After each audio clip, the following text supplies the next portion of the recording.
এতিয়া আমি কাৰ্বি অট'নমাছ কাউন্সিলত এটা সিদ্ধান্ত লৈছো আমি সেই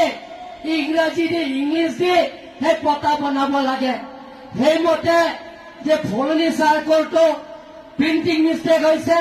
D4 ৰেভিনিউ চাৰ্কুল হোৱা নাই আৰু দমকামুকাম ৰেভিনিউ চাৰ্কুল হোৱা নাই আৰু ইউনিয়ন চাৰ্কুল হোৱা নাই এতিয়া আমি সিদ্ধান্ত লৈছো এইটো কাৰেকশ্যন কৰাৰ পিছত ইয়াত কোনো লিষ্ট নাই সকলো পতা আপোনালোকে পতাই হ'ব আপোনালোকে চিন্তা কৰিব লিষ্ট নাই পতা যিবিলাকে ইয়াত 1951 পৰা আহিছে এতিয়াও আছে ভৱিষ্যতত থাকিব আপোনালোকে চিন্তা কৰিব নালাগে ইয়াৰ সকলো জাতি জনগোষ্ঠী সকলোৱে থাকিব আপোনালোকে চিন্তা কৰিব নালাগে সন্মানীয় ৰাইজসকল আমি 86 আসাম লেণ্ড